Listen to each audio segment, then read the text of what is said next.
The morning had barely broken when the narrow stretch of Maplewood Avenue filled with flashing lights and the shrill bark of commands.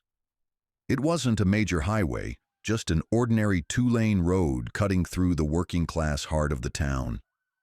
Delivery vans, dented sedans, and pickup trucks were the lifeblood of the street, carrying groceries, packages, and tired workers back and forth. But that morning, everything froze when a police cruiser swerved abruptly, siren wailing for no one but itself, and blocked the path of a nondescript white delivery van. The door of the cruiser slammed open, and out stepped Officer Brian O'Connor. Stocky, red-faced, and fueled by the kind of authority that came less from duty than from unchecked arrogance, he adjusted his belt and pointed directly at the van. His voice thundered in the stillness of dawn. "Driver, step out and open the back of that van, now!" Inside the cab, the driver's hands tightened around the steering wheel. Christian Reynolds, 42 years old, African-American, and wearing the uniform of a delivery service, kept his face deliberately blank. His cap sat low over his brow, shadowing sharp eyes that had seen far more dangerous confrontations than this one. To the casual onlooker, he was just another delivery man caught in the crosshairs of a power-hungry cop. But beneath that plain uniform beat the discipline and instincts of a man who had spent 2 decades in military intelligence. He wasn't just a driver, he was the chief of Army CID, embedded deep undercover in a sting operation that not even the mayor's office knew about. Next to him in the passenger seat sat Shanice Walker, younger, wiry, and equally composed. She adjusted the clipboard in her lap, her brown eyes flicking from the officer outside to the side mirrors that reflected a gathering crowd.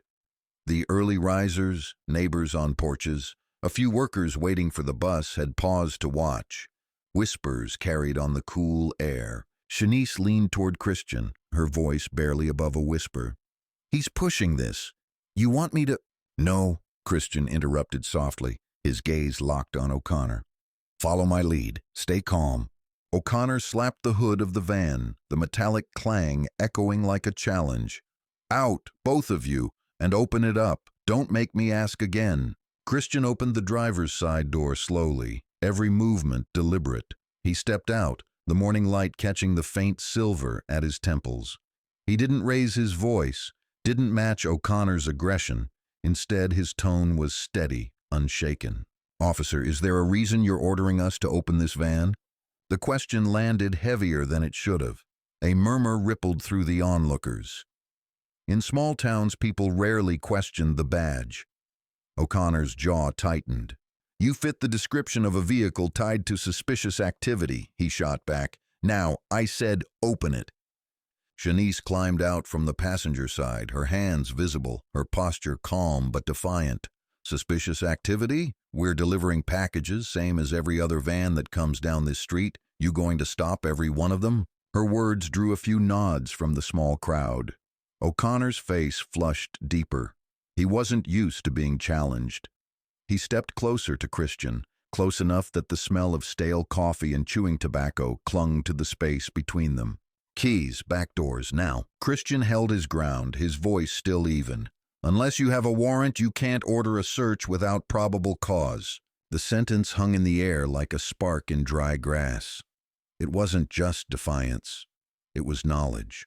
The kind of knowledge most people wouldn't dare throw back at a cop on a street corner.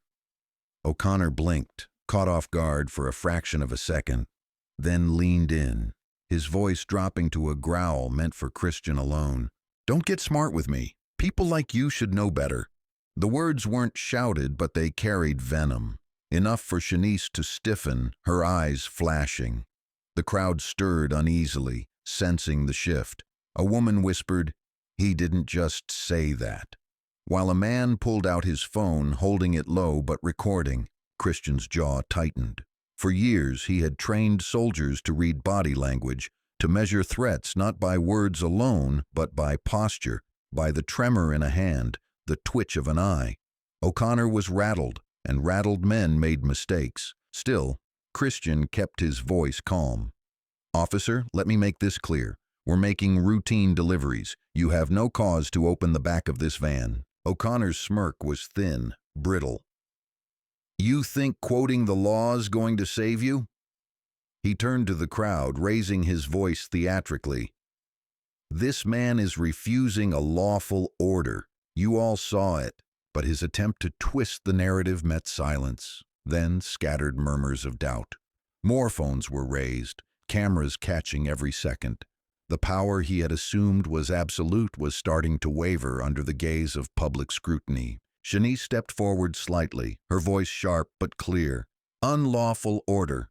That's what you mean." Gasps and whispers spread like wildfire. O'Connor's eyes narrowed, fury flashing behind them. He reached for his radio, barking into it. "Dispatch, I've got a non-compliant vehicle, requesting backup." Christian glanced toward Shanice, then at the van. Inside its locked cargo hold was more than just boxes. Hidden in plain sight beneath stacked parcels and crates sat carefully wired surveillance equipment, recording every second of the sting. This wasn't just about baiting corrupt cops. It was about catching a network of dirty dealings tied to a trafficking ring that reached beyond the county line. And now, with one racist officer's ego, the operation teetered on the brink of exposure. Christian raised his hands slightly, not in surrender but in careful control. "Officer O'Connor, if you're requesting backup, then this street will be filled with more witnesses. I want you to think about that." But O'Connor wasn't thinking. He was reacting. He jabbed a finger toward the van. "Open it!" The tension thickened until it felt like the whole street held its breath. Every second stretched. Then, from the back of the crowd, a new voice cut through, firm, clear, authoritative. "That's enough, officer." Heads turned. Andre Parker, Army liaison officer, tall and commanding even in plain clothes, stepped forward from the line of onlookers. His badge wasn't a police issue, but when he pulled it from his jacket, the glint of federal authority silenced the whispers. O'Connor faltered, his hand tightening on the radio. "And who the hell are you?" Andre's eyes didn't waver. "The man making sure you don't dig yourself into a grave you can't climb out of." For the first time, O'Connor hesitated. The crowd leaned closer. Christian stood steady, Shanice at his side, both watching as the fragile mask of control slipped from the officer's face. And yet this was only the beginning. Because behind Christian's calm exterior, beneath the uniform of an ordinary delivery driver, the weight of his true mission pressed heavily. One reckless cop had just collided with a sting operation that could crack open a scandal stretching all the way to the state capitol. And Christian Reynolds knew the hardest part hadn't even started. The air around Maplewood Avenue felt charged, as if every particle of dust in the morning light had turned into sparks. Officer O'Connor's knuckles tightened around the radio, his face reddening further as the crowd leaned in. The sudden appearance of Andre Parker, flashing that federal badge, had cut into his authority like a blade. But O'Connor wasn't ready to back down. Men like him never did, not until they were cornered with no way out. "You think you can stroll in and interfere with police business?" O'Connor barked, his voice loud enough to carry across the block. "This is my jurisdiction, not yours." Andre didn't blink. "And this," he gestured at Christian and Shanice, "isn't police business. It's harassment. These two have done nothing wrong, and you've got a growing crowd with phones proving it." The small group of onlookers murmured, shifting closer to the sidewalk's edge. A young man whispered, "He's right," while an older woman added, "He's picking on them.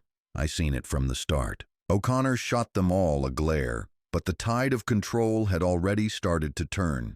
He stepped closer to Christian, trying to loom over him, though Christian's calm, straight-backed presence made it seem like the officer was the one shrinking. "You gonna open that van?" O'Connor said, his words now sharp and clipped, "or I'm hauling you in for obstruction." Christian let a beat of silence stretch. Then, evenly, "If you're going to arrest me, do it properly. State the charge. Otherwise, this is unlawful."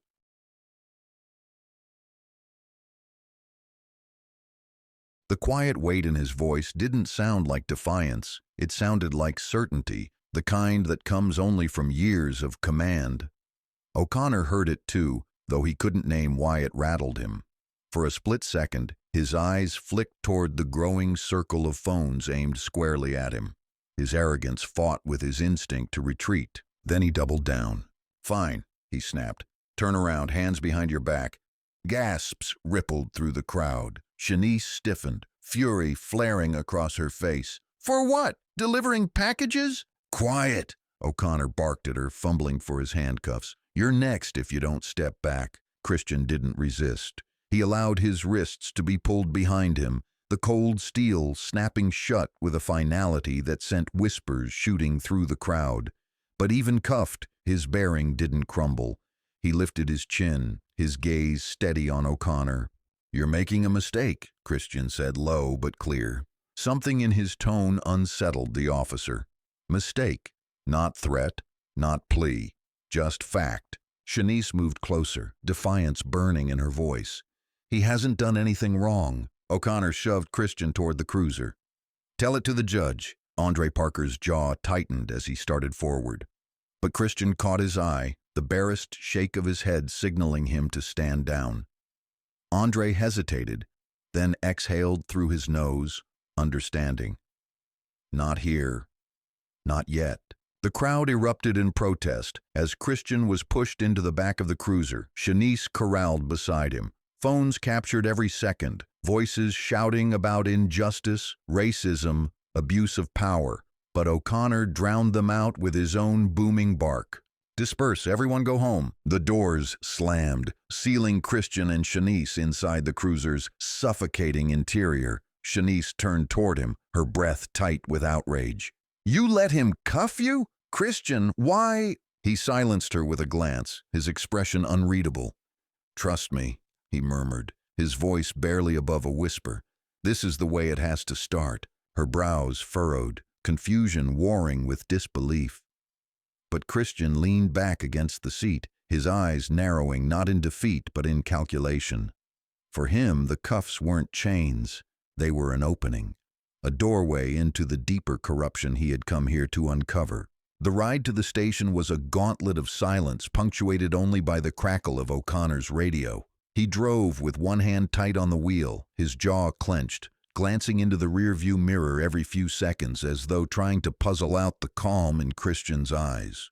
Most people raged or begged in that back seat. This one just sat there, steady, like a man who had already won a fight O'Connor didn't even know he was in. Shanice, though, was all fire. "You pulled us over with no cause. You humiliated us in front of the whole block. You know what this is? It's going to blow up in your face, officer." "Quiet," O'Connor snapped, his hand tightening on the wheel. "You keep yapping, I'll tack on resisting." Shanice leaned forward as far as the cuffs allowed, her voice razor sharp. "You think this badge means you can make up charges? Everyone saw what you did. Cameras saw. This isn't the 1950s. You don't get to bury this." Christian's lips curved in the faintest ghost of a smile.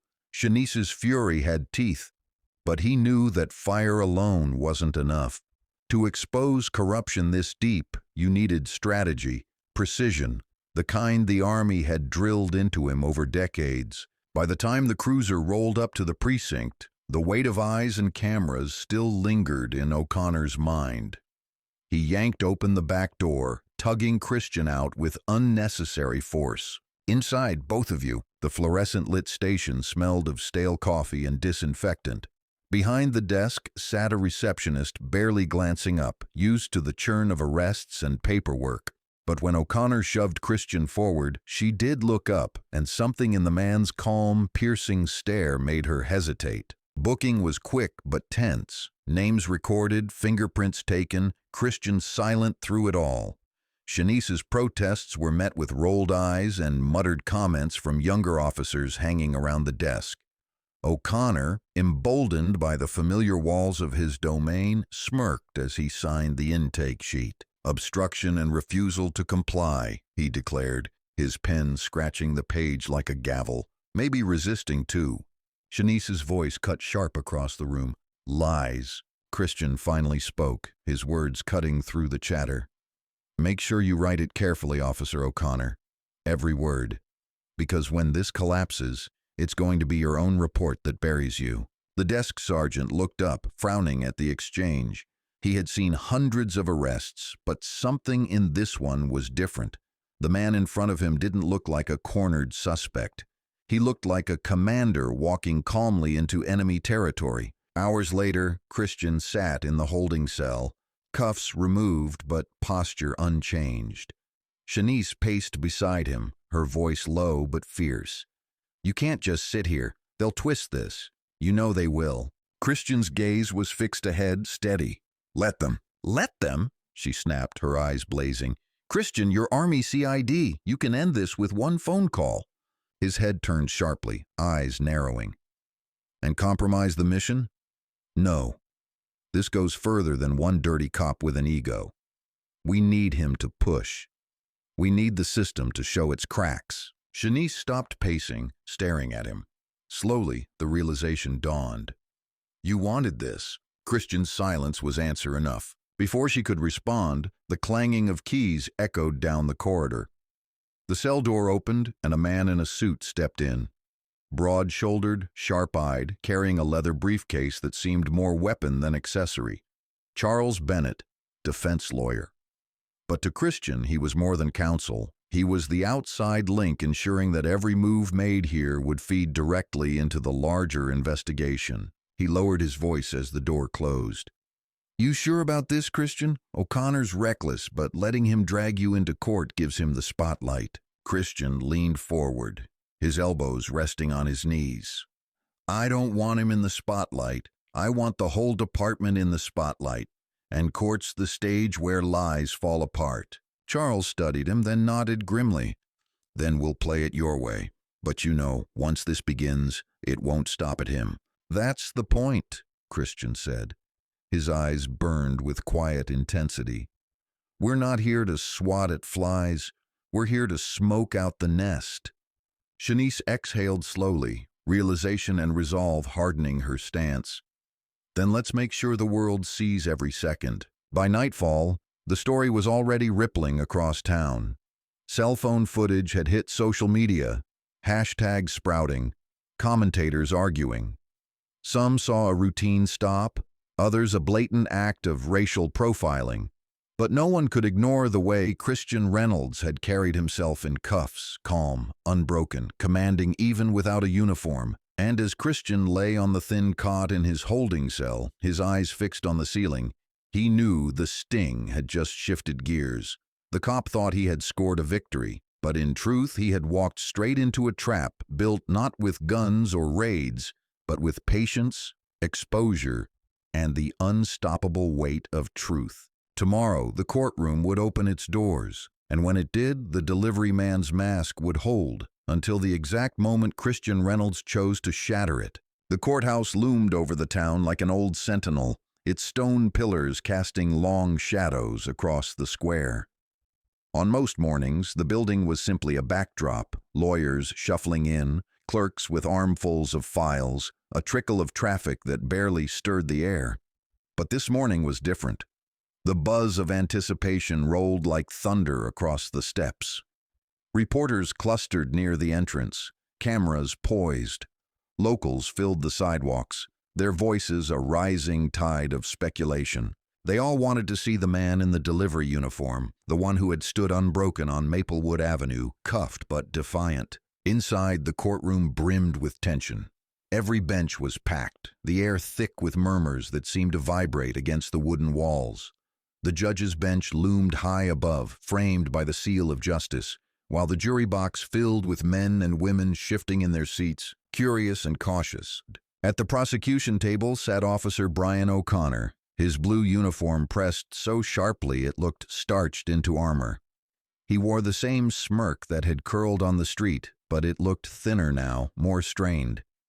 He tugged at his collar once, twice, as though the fabric had turned against him. Christian Reynolds entered quietly with his lawyer, Charles Bennett, and Shanice beside him. No shackles, no cuffs, just the steady posture of a man who carried authority in his very presence. Though dressed modestly in a delivery company uniform, the way he walked made the room fall still for a beat. Heads turned, cameras clicked. Even the judge, Robert Miller, paused slightly before adjusting his glasses and clearing his throat. "Court is now in session," the bailiff called. Judge Miller's voice was gravel wrapped in iron. "We are here to hear the case of the state versus Reynolds and Walker. Charges of obstruction and refusal to comply. Counsel, proceed." The prosecutor, Daniel Whitaker, rose first. His suit was sharp, his stride confident, though his eyes carried the glint of someone eager to please rather than certain of victory. He gestured toward O'Connor. "Your Honor, members of the jury," Whitaker began, his voice carrying the polish of rehearsed authority, "this case is simple. Officer O'Connor responded to a suspicious vehicle. The driver and passenger refused to comply with lawful orders, obstructed an investigation, and escalated the situation. We will prove that Officer O'Connor acted within his duties and that the defendants knowingly defied him." He turned slightly, letting his words echo. "In these times, law enforcement officers face constant danger. Split-second decisions keep our streets safe. We cannot allow defiance to become precedent." He gestured grandly toward O'Connor. "The prosecution calls Officer Brian O'Connor." The officer rose, swaggering as if each step toward the stand were a performance. He took the oath with exaggerated confidence, then leaned back in the witness chair like a man who owned the room. His eyes slid to Christian, a smirk tugging his lips. "Officer O'Connor," Whitaker said, "tell the jury what happened on Maplewood Avenue." O'Connor's voice rang out, rehearsed and theatrical. "I received a call about a suspicious van circling residential areas. When I located the vehicle, it matched the description. I initiated a stop. The driver," he nodded toward Christian, "became uncooperative immediately, questioning my authority. The passenger grew hostile. I ordered them to comply, but they refused, drawing a crowd and escalating the situation." He paused, letting the silence underline his version. "In my judgment, their behavior warranted detention. For officer safety and public order, I placed the driver in custody." The prosecutor nodded, satisfied. "Did you at any point act outside of your authority?" "Absolutely not." O'Connor straightened, his tone dripping with righteousness. "I followed procedure. These two resisted a lawful order. I did my duty."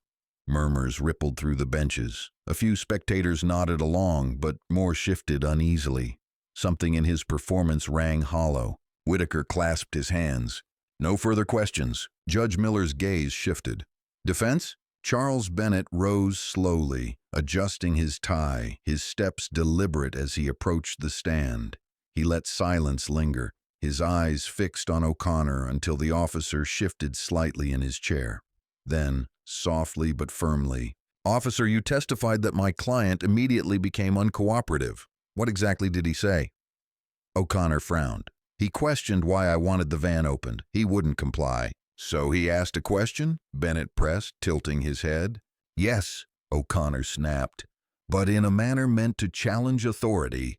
"Authority doesn't crumble under a question, does it, officer?" Bennett's tone sharpened. The gallery murmured. O'Connor stiffened. "It undermines compliance." Bennett circled slowly. "Compliance, not safety, not danger, just compliance." The words landed like stones in a pond, rippling through the room. O'Connor's jaw tightened. "And you claim," Bennett continued, "that my client's passenger, Ms. Walker, grew hostile. Define hostile." She argued, raised her voice. "So again, words. Not weapons, not violence, words." O'Connor shifted. "She was provoking the crowd." Bennett stopped directly in front of the jury box, his voice calm but edged. "So to be clear, what escalated this incident wasn't a weapon, wasn't a crime, wasn't even a refusal to identify. It was questions and words, correct?" O'Connor's mouth opened, then shut. His eyes flicked toward the prosecutor, who gave a subtle nod, urging him forward. "Yes," he muttered finally. A low ripple ran through the courtroom. Bennett leaned in slightly, voice dropping to a cool quiet. "Officer, are you aware that multiple bystanders recorded the encounter?" O'Connor stiffened. "People always film. Doesn't mean they capture context." Bennett turned to the judge. "Your Honor, the defense would like to submit preliminary footage gathered from witnesses, short clips taken from the start of the stop." Whitaker shot up. "Objection. This footage has not been authenticated." "Sit down, counselor." Judge Miller cut him off. "If the defense has evidence, let's see it." The bailiff collected the USB drive from Bennett and slotted it into the system. The courtroom hushed as the screen flickered to life.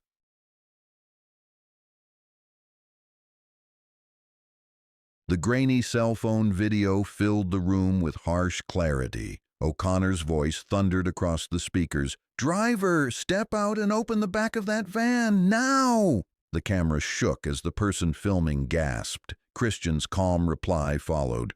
"Officer, is there a reason you're ordering us to open this van?" Gasps rippled through the gallery. Even in the shaky footage, the contrast was undeniable. One man loud, aggressive, the other measured, steady. The clip ended abruptly, but the silence it left behind was deafening. O'Connor's face turned a shade paler. Bennett turned slowly back to him. "Does that look like hostility to you, officer?" O'Connor gritted his teeth. "That's not the whole story." "No," Bennett said smoothly. "It's just the beginning, and beginnings matter." The jury shifted, leaning forward now, their earlier neutrality giving way to a flicker of skepticism. Judge Miller cleared his throat. "We'll recess for the day. Court resumes at 9 tomorrow morning." His gavel struck. The courtroom buzzed as people filed out. Reporters scribbled furiously, microphones hovering for scraps of commentary. O'Connor strode stiffly toward the exit, ignoring whispered doubts from his own colleagues. Whitaker tried to console him, but his words fell flat. At the defense table, Christian gathered his papers with deliberate calm. Shanice leaned in, her whisper sharp. "That footage already cracked him. Why not push harder?" Christian glanced toward the jury box, then back to her. "Because patience wins wars. You don't take down a wall with one strike. You chip until it falls." Charles Bennett nodded, his eyes glinting. "Tomorrow we'll start swinging harder." As Christian stood, the crowd parted subtly around him. He hadn't spoken on the stand yet. He hadn't revealed who he truly was.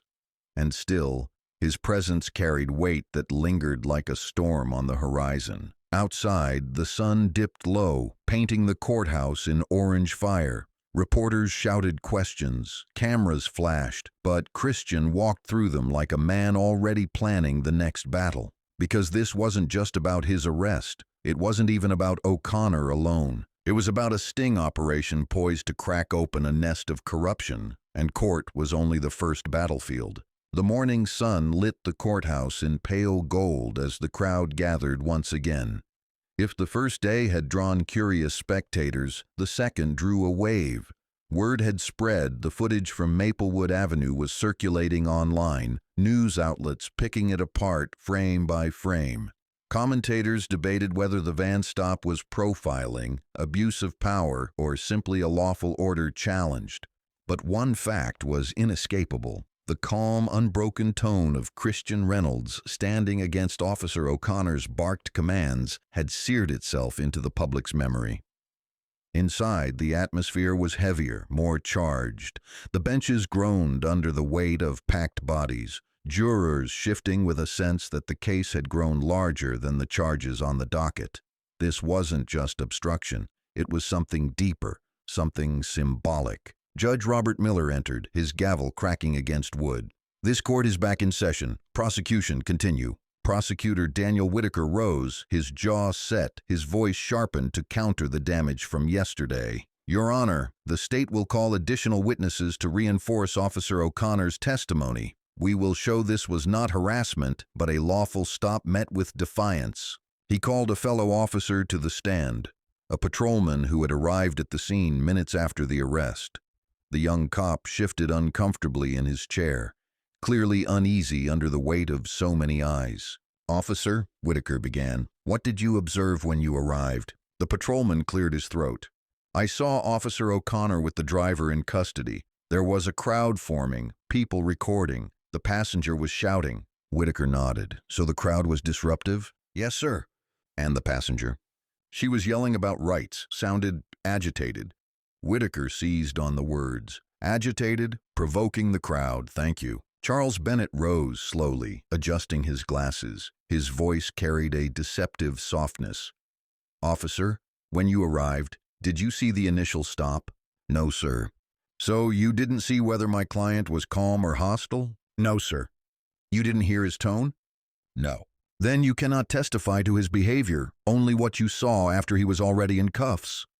Yes, sir. Bennett spread his hands slightly. So your testimony tells us nothing about whether Officer O'Connor had cause to arrest my client in the first place. The young officer shifted, his discomfort clear. I suppose not. No further questions. The gallery murmured again.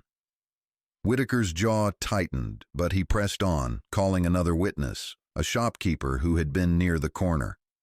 But under questioning, the man admitted all he heard was Christian calmly asking why the van needed to be opened. Piece by piece, the prosecution's case began to wobble. Finally, Whitaker's voice sharpened. The state rests for now. Judge Miller turned. Defense? Charles Bennett rose, his eyes flicking toward Christian. Your Honor, the defense will begin presenting our case today. We call Christian Reynolds. The room stilled, the defendant himself finally to speak. All eyes turned as Christian stood, smoothing the front of his plain uniform. He walked with the bearing of a man unbowed by cuffs, unshaken by scrutiny. His steps echoed softly across the courtroom floor until he reached the stand. He raised his hand, swore the oath, and sat, posture straight, gaze steady. Bennett's voice softened. Mr. Reynolds, the jury has heard Officer O'Connor's version. Now tell us in your own words what happened that morning. Christian leaned forward slightly, his voice calm but firm. I was driving my delivery route. My assistant, Ms. Walker, was in the passenger seat. We were stopped without warning by Officer O'Connor. He demanded the van be opened. When I asked why, he grew aggressive. He never gave probable cause. When I questioned the order, he treated it as defiance. When Ms. Walker spoke, he called her hostile. And then he arrested me. He paused, letting the silence stretch. The jury leaned closer. I didn't raise my voice. I didn't resist. I asked a question. Bennett nodded. And why did you ask that question? Christian's gaze shifted to the jurors. Because this is America. Because every citizen has the right to know why they're being stopped, searched, or ordered around. Asking that question isn't defiance. It's exercising a right. The words struck like a hammer. The gallery erupted in murmurs, the judge's gavel pounding for order. The jurors' expressions flickered with something deeper than curiosity now. They were listening. Bennett's voice sharpened. Mr. Reynolds, did you or Ms. Walker ever threaten Officer O'Connor? No. Did you resist arrest? No, I complied when he ordered me into cuffs. Did you attempt to incite the crowd? Christian's eyes hardened. I didn't say a word to them. The officer's behavior spoke louder than anything I could have said. Whitaker was on his feet. Objection, that's commentary. Overruled, Judge Miller said curtly. The witness may continue. Christian's gaze remained steady. What escalated that stop wasn't me. It wasn't Ms. Walker. It was the officer's own arrogance, his belief that questioning him was a crime. That belief turned a routine stop into an arrest. Bennett stepped back. No further questions. The room buzzed, tension thick as smoke. Whitaker rose, his expression tightened. Mr. Reynolds, you seem very composed, almost rehearsed. Isn't it true you deliberately provoked Officer O'Connor by refusing to obey a lawful order? Christian's voice remained calm. I asked why. That isn't provocation. You were told to open the van. You refused. I asked for cause. That refusal endangered the officer, Whitaker pressed. How was he to know you weren't hiding contraband, weapons, or worse? Christian leaned forward slightly, his eyes locking with Whitaker's. Because in this country, suspicion isn't guilt. Because officers are sworn to uphold the law, not invent it. And because demanding blind obedience without reason is not law enforcement. It's tyranny. The words hung heavy. The jury shifted. Even Judge Miller's usually stern expression softened almost imperceptibly. Whitaker's face flushed. No further questions. Christian sat back, calm, unbroken, his presence filling the room like a quiet storm. Recess brought chaos. Reporters swarmed outside, shouting questions. Clips of Christian's testimony hit the airwaves within minutes, commentators dissecting every line. Supporters praised his calm defiance. Critics accused him of grandstanding, but no one ignored him. Inside the defense room, Charles Bennett paced. That was strong, almost too strong. You rattled him, but you're painting a target on your back. Christian sat at the table, hands clasped. That's the point. The bigger the target, the more they reveal when they aim at it. Shanice leaned against the wall, arms folded. He's right. O'Connor isn't going to back down. He'll push harder. And when he does, we'll be ready. Bennett exhaled slowly. Tomorrow they'll dig into your background. They'll try to paint you as more than just a delivery driver. If there's anything you haven't told me, Christian's gaze sharpened, a flicker of steel in his eyes. There's more, but it's not time yet. Bennett stared at him, unsettled by the weight in his voice.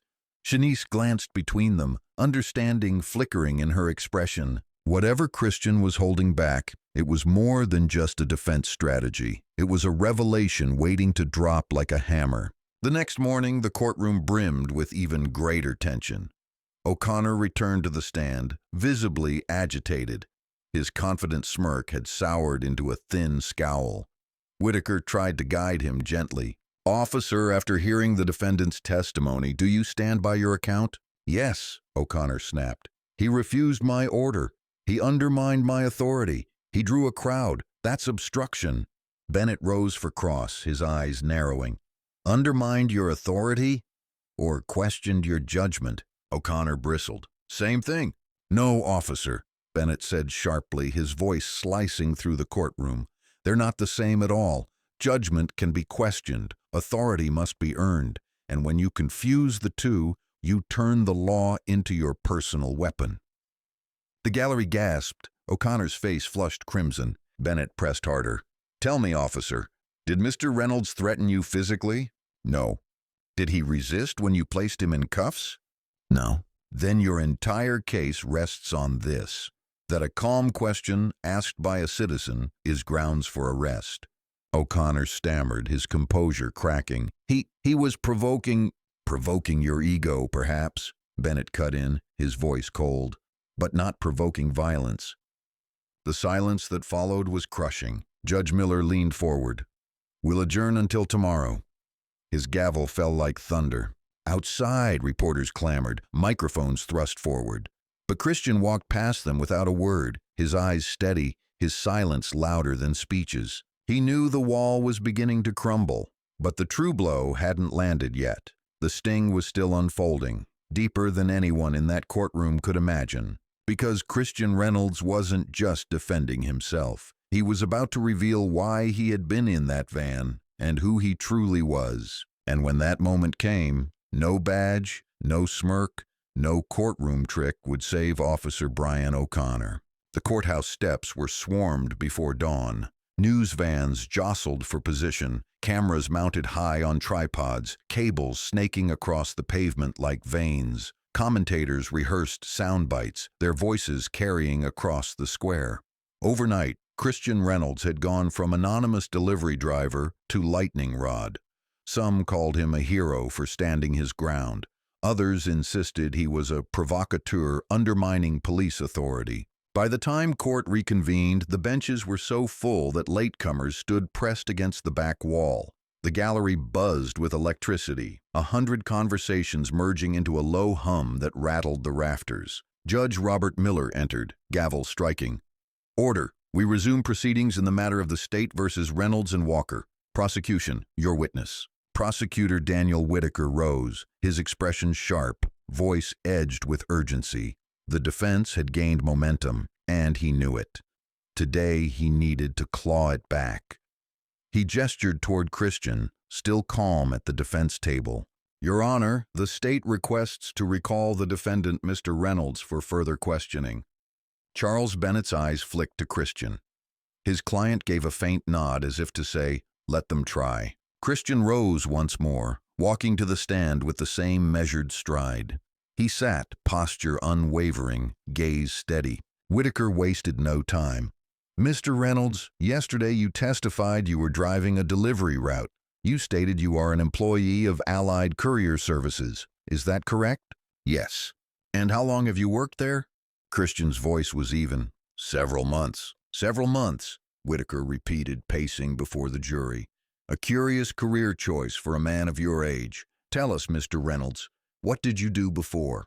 The room stilled. A whisper rippled through the gallery. Christian's expression didn't flicker.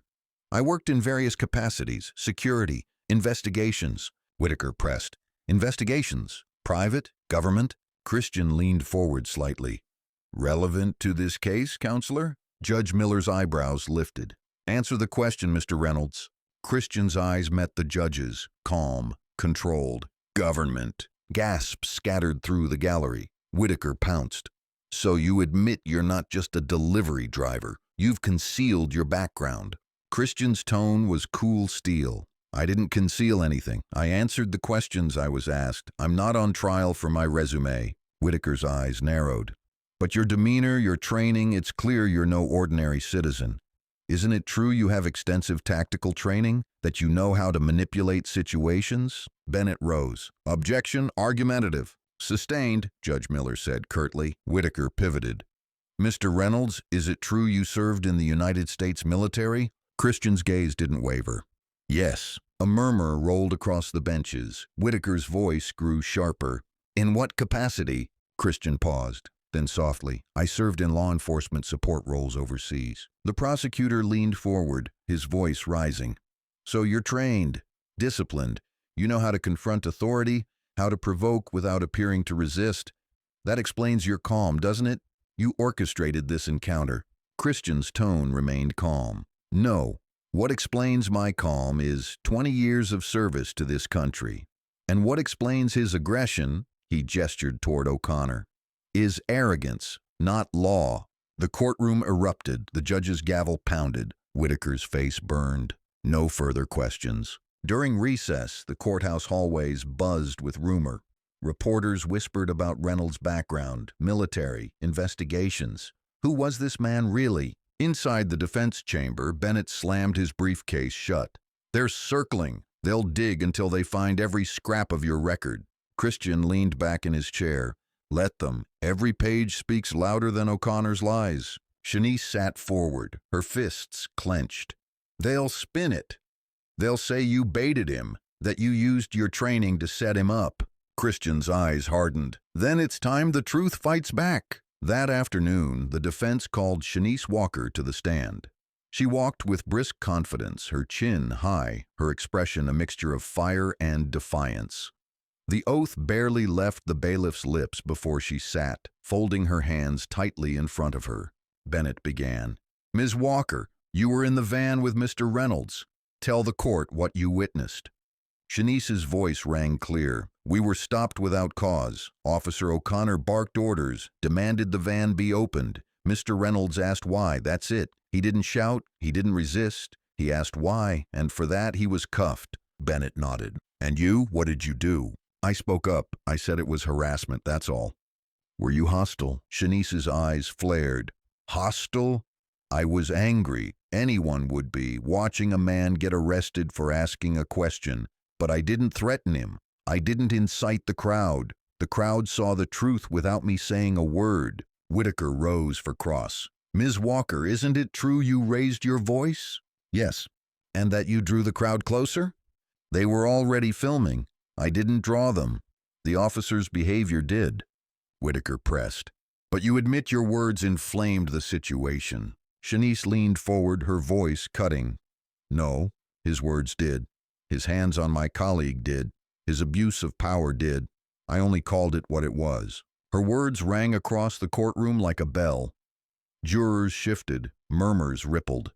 Even Judge Miller allowed a brief flicker of acknowledgement before his gavel restored silence. No further questions, Whitaker muttered. As the day closed, O'Connor's frustration boiled. In the corridor outside, he barked at Whitaker, his voice low but seething. Why are you letting them run circles around us? He's turning this into a circus. Whitaker rubbed his temple. Because he's good, because every time he speaks he sounds like the reasonable one, and because you underestimated him. O'Connor's fists clenched. I won't be humiliated by some delivery man with a chip on his shoulder. Whitaker's eyes narrowed. He's not just a delivery man. You feel it, don't you? There's more to him. And when it comes out, O'Connor shook his head. Doesn't matter, I'll bury him before it does. That night, Christian sat in his cell, posture calm, eyes thoughtful. Across from him, Shanice leaned against the bars, exhaustion in her features. "You could end this," she whispered. "One word about who you are and this collapses." Christian's gaze shifted toward her. "And if I do, the sting collapses too. Every layer we built, every corrupt tie we're about to expose, gone." Shanice swallowed. "Then when?" "When the moment burns so hot," Christian said quietly. "That truth is the only thing left to douse it." The next morning, the storm broke harder. A local paper ran a headline splashed across its front page: "Reynolds, military past raises questions." Inside, half-sourced claims about his service filled the columns. Reporters speculated in front of the courthouse, microphones thrust forward, hungry for answers. By the time court reconvened, the air felt heavier than ever. Judge Miller eyed both tables sternly. "We will proceed with closing witness testimonies tomorrow. Counsel, prepare your cases." But Christian knew the stage was being set. Rumors swirled, O'Connor flailed, the prosecution grasped at straws. The wall of lies had begun to crack, and soon, very soon, it would shatter. The courthouse was already overflowing by sunrise. Reporters spilled into the streets, their cables tangling with the feet of onlookers who had shown up simply to witness history unfold. This wasn't just another trial now, it was the trial. Coffee shops buzzed with talk of Christian Reynolds. Was he a patriot unfairly maligned? A provocateur hiding behind calm words?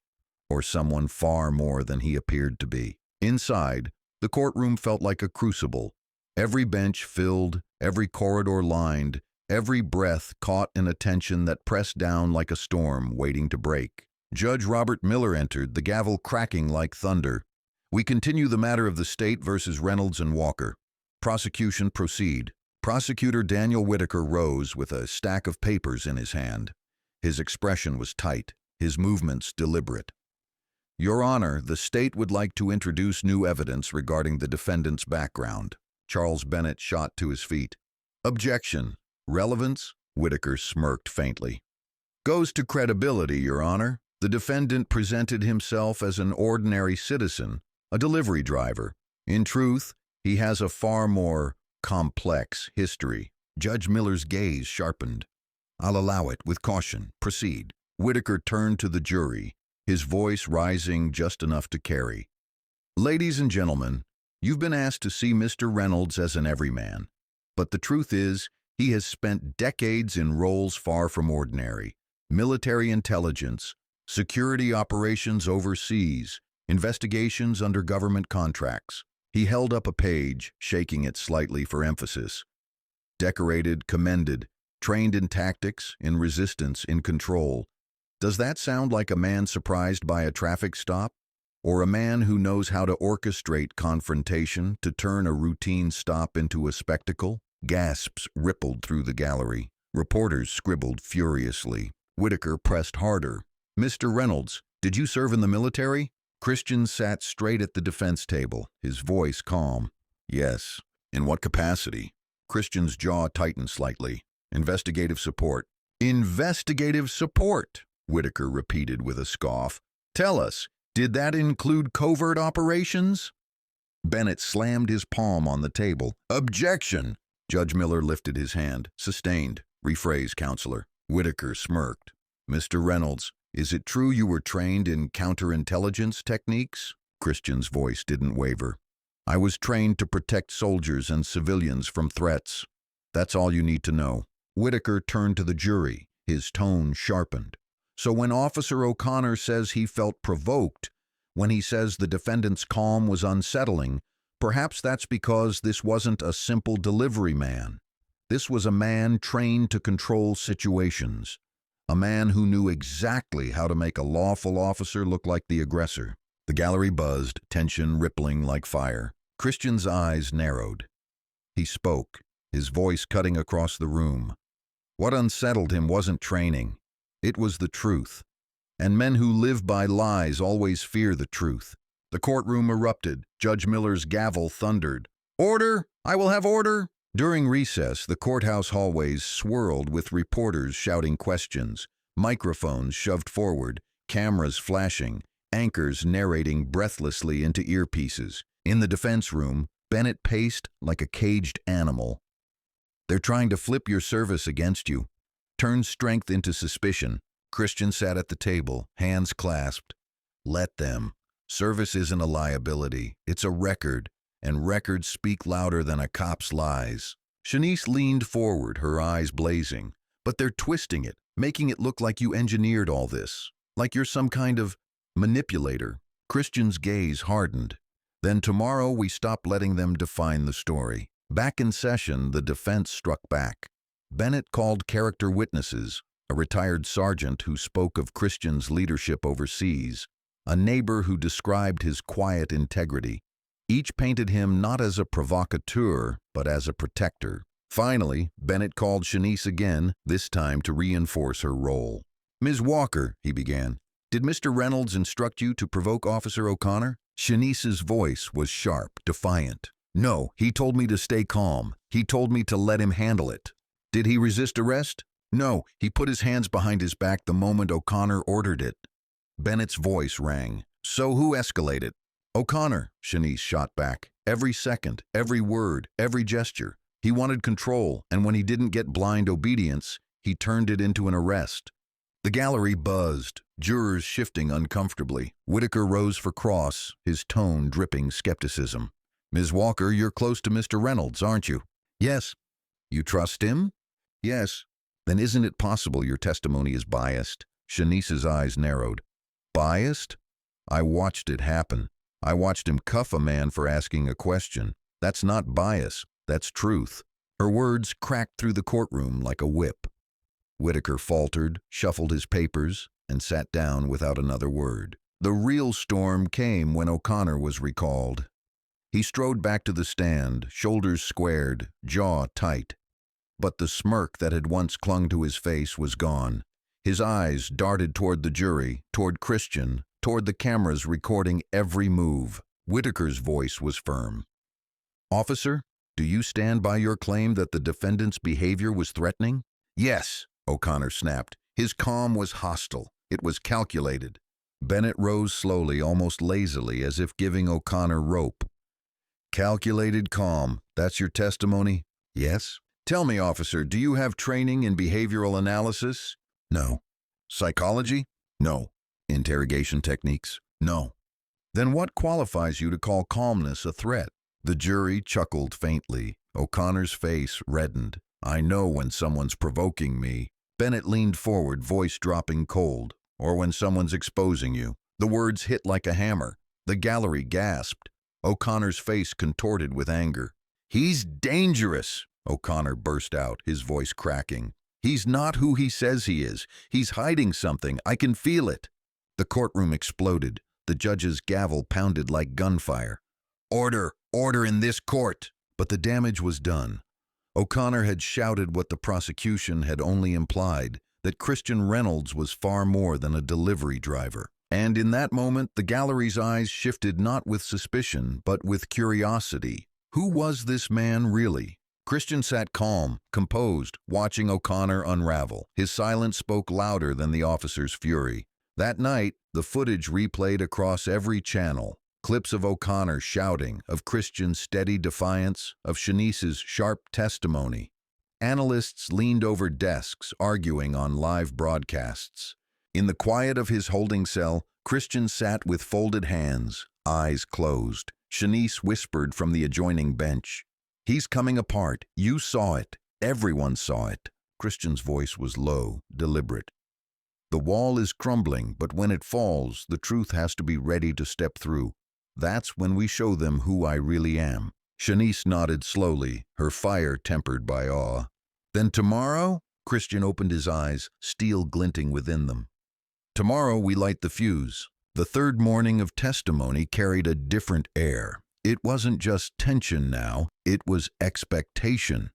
The crowd outside the courthouse swelled larger than ever, spilling into side streets, held back by barricades and frustrated deputies. Television crews hoisted cameras high. Reporters leaned over each other for position. The question on every lip wasn't about obstruction or resistance anymore. It was about identity. Who was Christian Reynolds? The gallery was a storm. Phones lit up. Reporters scribbled. Jurors sat rigid. Bennett let the silence stretch, then asked softly, "And what happened when you were stopped?" Christian's voice dropped, low but carrying. Officer O'Connor's arrogance didn't just threaten me. It jeopardized a federal sting. He wasn't enforcing law. He was obstructing justice. O'Connor shot up, his chair scraping. "That's a lie. He's spinning this." The judge slammed his gavel. "Sit down, officer." But O'Connor didn't. His voice cracked, shouting across the room. "He's not the victim here. He's hiding behind his uniform, behind his past. He thinks he's untouchable." The courtroom erupted again. Reporters surged forward. Bailiffs scrambled to maintain control. Christian sat unflinching, his eyes fixed calmly on O'Connor. That silence, that stillness, spoke louder than the officer's rage. Finally, Judge Miller's voice cut through the chaos like steel. "Enough. This trial will resume tomorrow." Court adjourned. His gavel fell hard. The courthouse emptied into chaos. Reporters shouted questions. The crowd roared. Headlines already being typed with words like "Sting, CID, cover-up." O'Connor stormed from the building, ignoring every camera, his face a mask of rage. In the defense room, Bennett slammed the door behind them. His voice was sharp, half panicked. "Do you realize what you just admitted? You just put a federal sting into open court." Christian's gaze was calm, steady. "It was time." Shanice leaned forward, eyes blazing with a mix of fear and pride. "Now the whole country knows. You're not just some man who got cuffed. You're the man who was hunting corruption while wearing a delivery uniform." Christian's jaw set.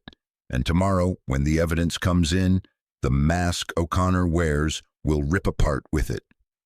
That night, headlines screamed across television screens. "Defendant in police confrontation revealed as former Army CID Chief." "Courtroom stunner, delivery driver actually undercover." "Local officer's stop may have compromised federal sting." Panelists debated late into the night, their voices animated, their hands cutting the air. Some framed Reynolds as a hero, others as a reckless manipulator. But one fact was clear: this case was no longer about a van. It was about truth versus power. And by morning, the entire nation would be watching. The courthouse square looked less like a civic plaza and more like a festival ground of outrage. News vans blocked traffic, satellite dishes pointed skyward, reporters broadcasting breathlessly into cameras. Placards waved above the crowd. "Justice for Reynolds! Stop police corruption!" And even "Our town is watching." By the time court resumed, the gallery was stuffed so tightly that latecomers pressed against the walls, craning their necks for a glimpse.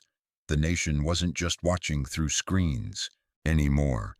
It was living through every word inside these walls. Judge Robert Miller entered, his gavel pounding against the thunder of voices. "This court will come to order." "Defense proceed." Charles Bennett stood, his voice low but razor-edged. "Your Honor, the defense will now submit critical evidence gathered as part of Mr. Reynolds's undercover investigation." A stir rippled across the benches. Whitaker shot to his feet. "Objection. This is a criminal obstruction case, not a military hearing." Bennett turned, his voice sharp as flint. "The prosecution dragged my client's service into this court. You made his background the centerpiece. Very well. We will show what he was doing on Maplewood Avenue that morning, the truth that Officer O'Connor tried to suppress." Judge Miller leaned back, eyes narrowing, then, curtly, overruled. "Let's see it." The bailiff dimmed the lights as Bennett handed over a hard drive. The screen above the jury flickered to life, filling the room with grainy surveillance footage. The first clip showed Christian and Shanice in the van, recorded by hidden cameras installed in the cargo bay. Christian's voice came through steady, clear. "We hold until contact. If O'Connor makes the move, we log every second." Gasps rippled through the room. The footage cut to another angle, packages stacked high, but between them a cluster of small blinking devices, recording units, evidence trackers. Then another clip, O'Connor in a dim alleyway, shaking hands with a man whose face was blurred by the camera angle. Money changed hands. The gallery erupted, the judge's gavel hammered. "Order! I will clear this courtroom if I must." Bennett's voice rose above the chaos. "This is why Mr. Reynolds was there, because Officer O'Connor was under suspicion, not by rumor, not by opinion, by federal investigation." Inside, the jury filed into the box with eyes sharper than before, their notepads already open, pens poised. Judge Robert Miller surveyed the packed room, his expression grave. The gavel struck once, twice. "This court will come to order. Prosecution, call your witness." Daniel Whitaker rose, his movements taut. He held a folder heavy with papers as though physical weight could lend him moral strength. His voice rang out. "The state calls Major Robert Kelso, Department of Defense." Gasps rippled through the gallery. Even Christian lifted his head slightly, his calm eyes narrowing as a man in uniform strode toward the stand. Gray at the temples, posture rigid, Kelso bore the unmistakable air of a career officer. He swore the oath, sat, and folded his hands neatly. Whitaker wasted no time. "Major, can you confirm for the court the service history of the defendant, Christian Reynolds?" Kelso's voice was clipped, military precise. Christian Reynolds served 20 years in the United States Army Criminal Investigation Division. He retired at the rank of Chief Warrant Officer 5.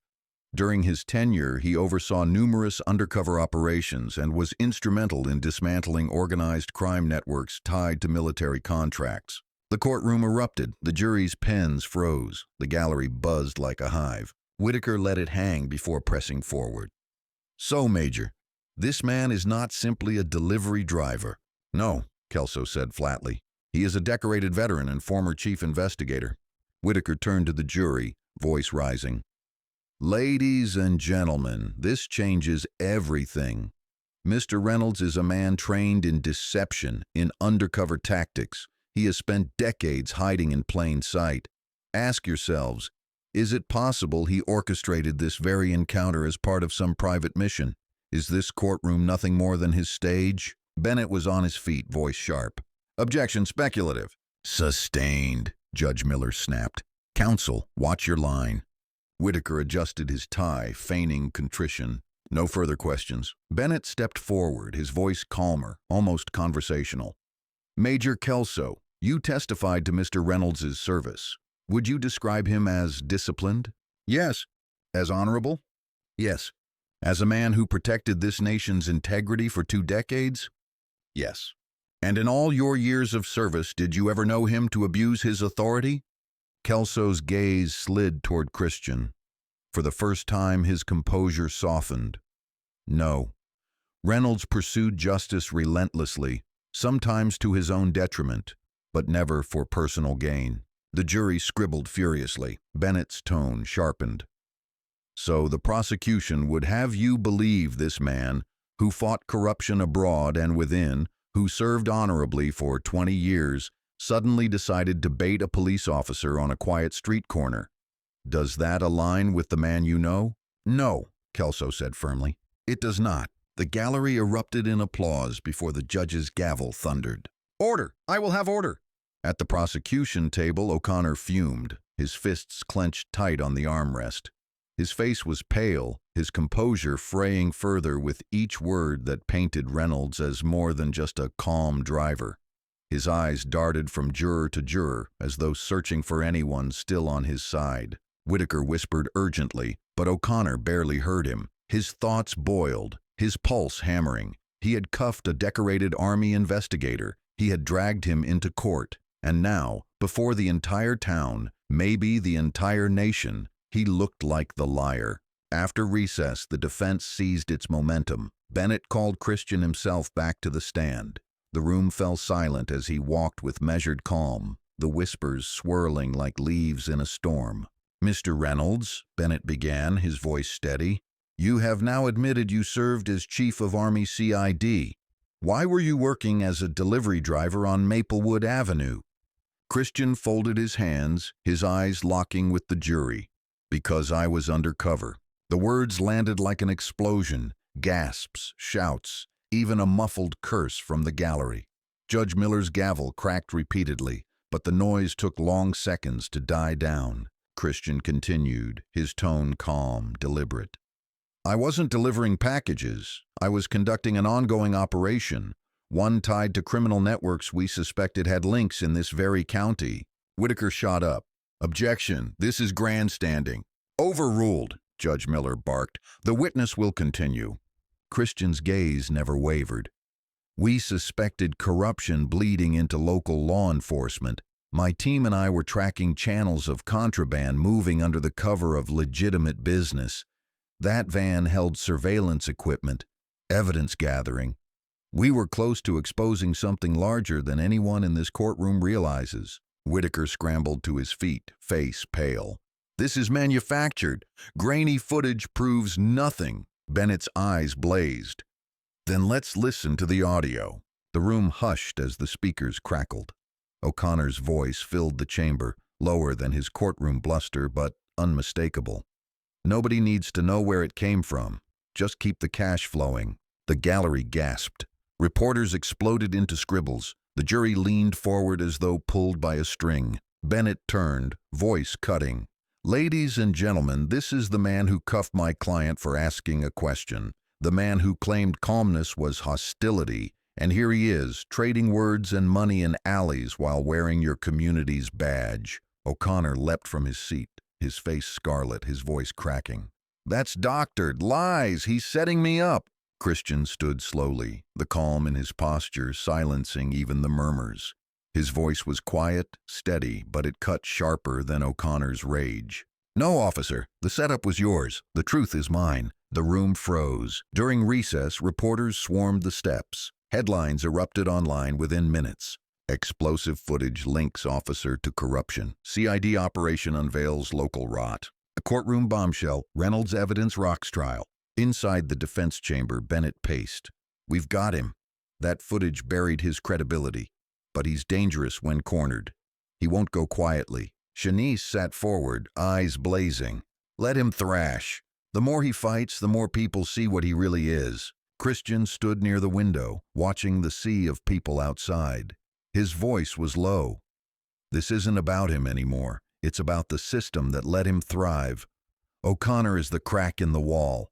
The real rot runs deeper." Bennett turned sharply. "Then you'd better be ready. Because tomorrow, they'll put you on trial for exposing more than just a crooked cop. They'll say you endangered trust in the entire department." Christian's gaze stayed fixed on the crowd. "Good. That's where the light belongs." When court resumed, Whitaker tried to claw back ground. His voice was sharp, desperate. "Your Honor, this so-called evidence is unverified. Surveillance without context, audio without chain of custody. It cannot be trusted." Bennett's voice cut across him. "This evidence was gathered under a federally authorized sting. Documents confirming its legitimacy are in this folder. Signed, stamped, sealed." He handed the papers to the bailiff, who delivered them to the bench. Judge Miller adjusted his glasses, scanning the signatures. His voice rang firm. "Admissible. The jury will consider it." The prosecution's case sagged under the weight of the ruling. Bennett seized the moment. He called Christian back to the stand. "Mr. Reynolds, you've revealed your undercover operation. Tell the court why you targeted Officer O'Connor." Christian's voice was quiet but carried to the back row. "Because he wasn't just arrogant. He was compromised. We had reason to believe he was working with criminal networks moving contraband through this county. Packages went missing. Evidence disappeared. Each thread we pulled led closer to him. Maplewood Avenue wasn't a random stop. It was a flashpoint we knew was coming." The jury scribbled furiously. "And what happened?" Bennett pressed. Christian leaned forward. Instead of exposing us, his arrogance exposed him. He made himself the story. He thought power made him untouchable. It didn't. O'Connor shouted from the table, his voice breaking. "Liar! You think you're some hero, some savior? You're nothing but a plant." Christian's gaze slid toward him, calm as still water. "I'm what you pretended to be, a man who serves justice." The silence that followed was thunderous. That night, footage from court played on every network. Analysts leaned across tables, voices heated. One anchor declared, "This isn't just a trial. This is a mirror held up to the system." In his cell, O'Connor raged, slamming his fists against the wall, his shouts echoing down the corridor. His mask of control had shattered, and all that remained was fear cloaked in anger. Meanwhile, Christian sat quietly, his posture steady, Shanice beside him. Her whisper was filled with awe. "You didn't just defend yourself. You tore the veil off the whole thing." Christian's eyes were sharp, steady. "Not yet. Tomorrow we finish it." By the fourth morning, the courthouse square resembled a siege. Protesters pressed against barricades, their voices carrying slogans into the cool air. "Accountability now." "Truth in uniforms." Police lined the steps, their expressions taut. Above it all, drones hovered, streaming footage live to audiences nationwide. Inside, the gallery buzzed like a hive. Faces pressed close, every bench groaning under the weight of bodies. The jury filed in with somber eyes. They were no longer just arbiters of one man's case. They were witnesses to something unraveling larger than the trial itself. Judge Robert Miller's gavel struck.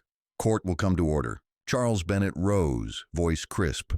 "Your Honor, the defense is prepared to introduce further evidence. Evidence demonstrating Officer O'Connor's actions were not isolated arrogance, but part of a broader pattern." The words drew gasps. O'Connor stiffened, his knuckles white against the table. Whitaker leapt up.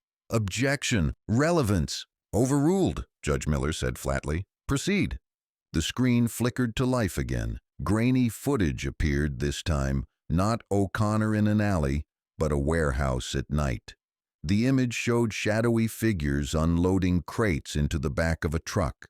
A timestamp confirmed the date, 3 weeks before Christian's arrest. Bennett's voice was measured, deliberate.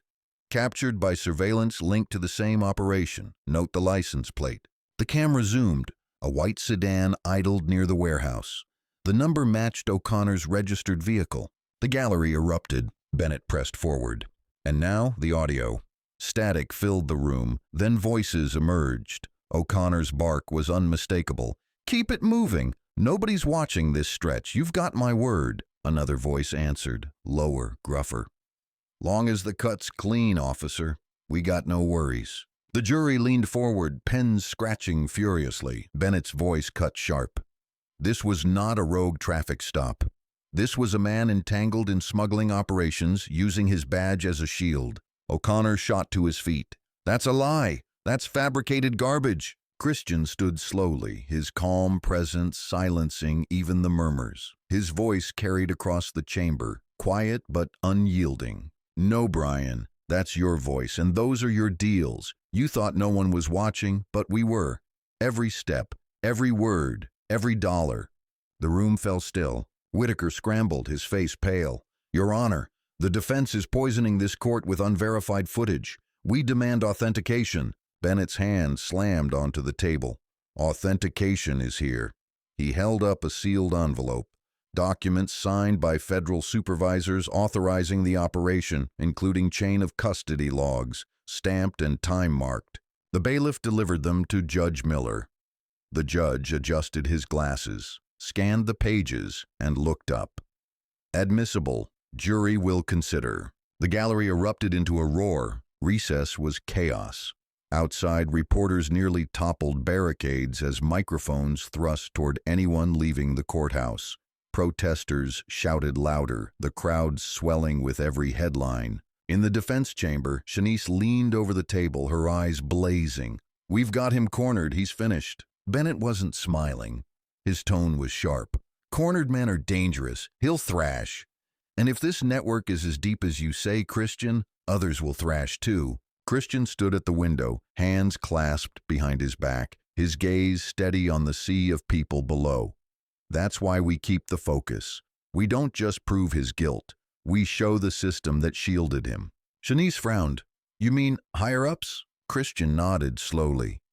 This wasn't one cop pocketing cash. The network used him because he was arrogant enough to think no one could touch him. But he's not the root. He's the crack. When court resumed, Bennett drove the knife deeper. He called a surprise witness, Danielle Brooks, the CID analyst who had overseen portions of the sting. The gallery gasped as Danielle walked briskly to the stand, her dark suit sharp against the wood-paneled walls. She swore the oath, sat, and opened a folder brimming with documents. Bennett began, Ms. Brooks, can you explain your role in this investigation? Her voice was steady. I serve as an intelligence analyst with Army CID. I reviewed surveillance and financial records tied to contraband smuggling operations. Our analysis led us to Officer Brian O'Connor. Gasps rippled. Bennett pressed, What did you find? She flipped a page. Bank records showing cash deposits far exceeding his salary, unexplained transfers, coordinated with known associates flagged in federal databases. The surveillance submitted earlier confirmed his direct involvement. Whitaker shot up. Objection. Judge Miller cut him off. Overruled. Continue. Danielle's voice sharpened.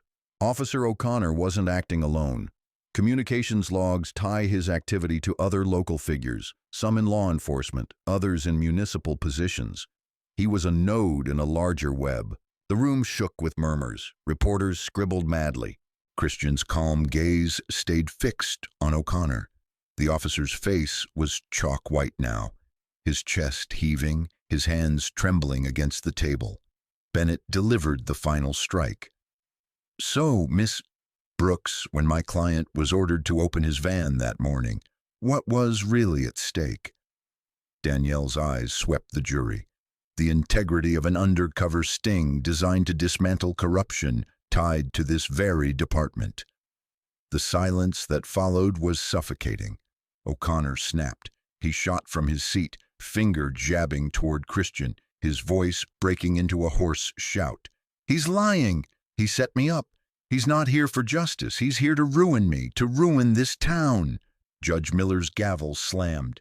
Sit down, officer. But O'Connor was beyond control. His words spilled, desperate, panicked. You don't know him. You don't know what he really is. He's Army. He's undercover. He's got the whole system backing him. His outburst echoed across the chamber, a confession disguised as rage. Bailiffs moved to restrain him, the gallery gasping as he was pulled back into his seat, sweat streaming down his face. The jury exchanged looks, not of sympathy but of final recognition. They had seen enough. That night, footage of O'Connor's meltdown played on repeat across the nation. Analysts dissected Danielle Brooks's testimony, scrolling through bank records on television screens. Hashtags trended, protests spread to nearby cities, but in the defense chamber, Christian sat silent, eyes thoughtful. Shanice broke the silence. He's finished. Everyone saw it. Christian shook his head slowly. Not finished. Exposed. And exposure spreads. Tomorrow, more names will surface. And when they do, this town won't just see one bad cop. They'll see the web he belonged to. Bennett's eyes narrowed. You're not just defending yourself anymore. You're turning this into a purge. Christian's gaze hardened. No, I'm letting the truth do the purging. By the fifth morning, the courthouse square looked less like a civic plaza and more like the front line of a movement. Protesters held signs high, their chants shaking the air. Expose the network! Clean house now! Lines of officers stood shoulder to shoulder on the courthouse steps, their eyes darting uneasily as cameras zoomed in on every twitch. The nation was no longer watching passively. It was demanding answers. Inside, the atmosphere was thick with anticipation. The gallery was packed wall to wall. Reporters balanced notebooks on their knees, and jurors sat with the weary but sharpened expressions of people who knew they were now part of something far greater than one trial. Judge Robert Miller's gavel struck. Order, we continue. Charles Bennett rose, his voice calm but sharp. Your Honor, the defense will submit further evidence connecting Officer O'Connor's activities to higher figures. This is no longer about one man. It is about the network that shielded him. Gasps rippled across the benches. Whitaker jumped up, voice cracking. Objection! The defense is attempting to put the entire department on trial. Judge Miller cut him off, voice hard. Overruled. The evidence will be heard. The screen flickered to life again. New footage appeared, intercepted calls, voices distorted but clear enough to recognize. The first was O'Connor's, gruff and hurried. We got cover. City Hall's looking the other way. Keep the shipments moving. Then another voice, smoother, practiced. As long as my name doesn't come up, officer, you'll have everything you need. The room gasped as a name was displayed beneath the waveform. Councilman Everett Lane. Shouts erupted in the gallery. The judge's gavel thundered. Bennett's voice rang out. This wasn't a lone officer's arrogance. It was a pipeline, and city officials helped grease it. Whitaker's face was ashen. His papers trembled in his hands. Christian's gaze remained fixed on the jury, his calm radiating across the storm. Recess turned into chaos. Outside, cameras swarmed, protesters shouted louder, and City Hall itself became a siege of reporters demanding answers. In the defense chamber, Shanice leaned forward, her eyes blazing. You just detonated a bomb. A councilman's name on tape? The city will melt down, Bennett paced, his voice sharp. We're pushing into dangerous territory, Christian. They'll try to bury this before it spreads. Christian stood at the window again, his voice low, deliberate. That's why we keep pressing. O'Connor was the shield. Now we strike through the cracks and show the whole wall for what it is. Danielle Brooks laid a folder on the table. It's bigger than Lane. Financial records show payouts to multiple officials, police, council, even contractors. The smuggling wasn't side work. It was systemic. Shanice exhaled slowly, and they thought they could stop you by cuffing you on the street. Christian's gaze hardened. They thought arrogance was armor. They didn't know arrogance is the first thing truth pierces. When court reconvened, Bennett called Danielle Brooks again, her testimony cut like a scalpel. Bank records confirmed deposits from shell companies linked to smuggling operations. Several transfers traced directly to accounts controlled by Councilman Everett Lane. Other names appear in secondary logs, including law enforcement officers still active today. The gallery was a storm. Jurors scribbled furiously. Whitaker's face twisted, his voice desperate. This is a sideshow. The defendant is charged with obstruction, not corruption. Bennett's voice thundered back. Obstruction. My client was obstructed by this officer, by this network. This trial is the consequence of a corrupt badge colliding with the one man willing to ask why. Christian's eyes swept the jury, his voice low but carrying. The question that morning wasn't about a van. It was about whether power answers to truth. O'Connor showed you his answer. Now you have the chance to give yours. The jury sat frozen, their pens still, their eyes locked on him. O'Connor snapped again. His face was drenched in sweat, his eyes wild.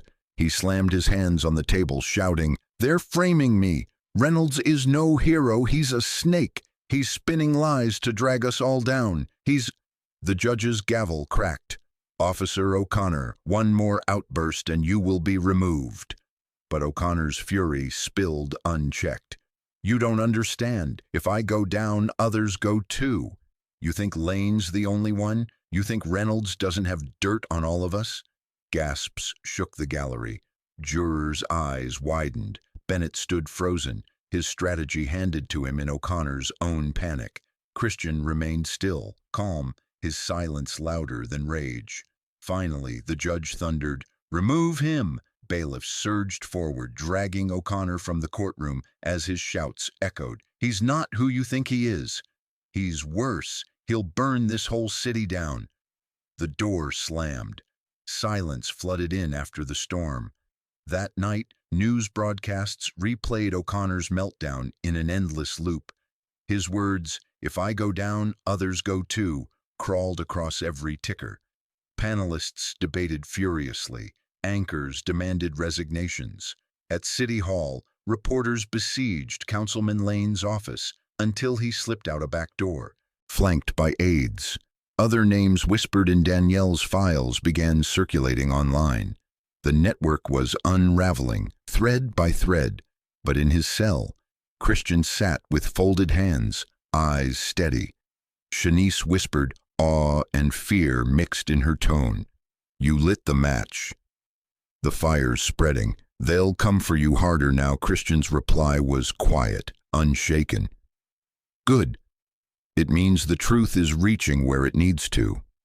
The next morning, the courthouse square overflowed with people. Not just locals now, activists, veterans, even former officers who had driven hours to stand on the steps. The air crackled with chants and drumbeats, the crowd a tide pressing closer. Inside, Judge Miller's expression was heavier than ever. "This trial has reached beyond the narrow charges it began with, but this court will not be a stage for chaos. We will proceed." Bennett stood, his voice firm. "Your Honor, the defense rests. The evidence speaks for itself. Now the jury must decide not only the fate of my client, but the meaning of law in this county." The jurors sat solemn, pens set aside, their eyes full of weight. Christian leaned back in his chair, his calm a contrast to the storm raging outside and inside these walls. He knew the verdict wasn't the end. It was only the turning of a page, because the network was exposed. The shield had collapsed, and what came next would decide whether justice could stand in the open air or whether power would try again to shove it back into the shadows. The sixth morning dawned heavy, clouds rolling over the town like smoke from a slow-burning fire. The courthouse square was jammed shoulder to shoulder. Protesters held signs aloft.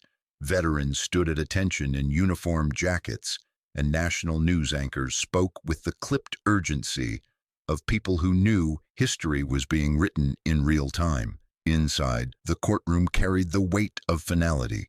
Jurors filed in with solemn eyes, reporters leaned over their notepads, and the gallery sat hushed, as though the air itself had frozen.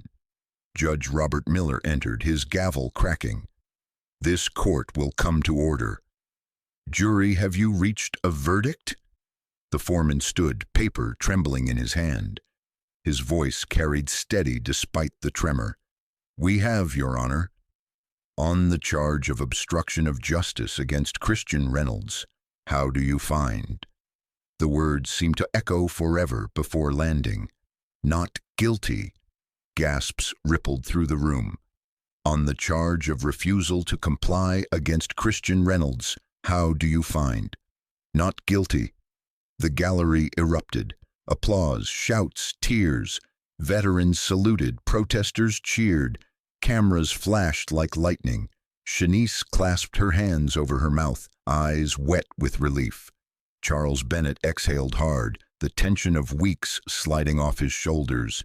Christian sat calm, unshaken, though his eyes glinted with the faintest fire. Judge Miller's gavel thundered for order, and on the charge of obstruction against Shanice Walker, the foreman's voice rang. "Not guilty." The gallery roared louder, forcing the judge's gavel down again and again. "Silence, or I will clear this courtroom." Slowly, the cheers dimmed to whispers. Judge Miller's gaze swept the room. "This court has spoken. The defendants are acquitted of all charges. Court is adjourned." The gavel fell like a hammer closing an era, but the trial's end was only the beginning. As Christian stepped out onto the courthouse steps, a wave of sound crashed over him, Reporters shouted questions, microphones thrust forward, protesters cheered his name, veterans saluted, cameras surged closer, cords tangling, anchors narrating every step. Shanice walked at his side, her shoulders squared, her face fierce. Bennett followed, half shielding them with his presence. Danielle Brooks lingered just behind, her expression calculating as she scanned the crowd. Christian lifted his hand once, not to wave, but to still the tide. The crowd hushed almost instantly, thousands hanging on silence. His voice carried steady, low but commanding. This wasn't about me. It wasn't about one officer. It was about a system that thought arrogance could hide corruption. It can't. Not anymore. The words rolled over the square like thunder. The crowd erupted again, chants surging, "Justice, justice." That night, the fallout began. Councilman Everett Lane resigned in disgrace, hounded by reporters to the door of his townhouse.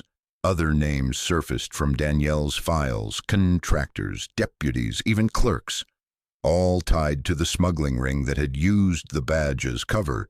Federal warrants swept through the county like a cleansing fire. News anchors declared it the most explosive sting in a generation.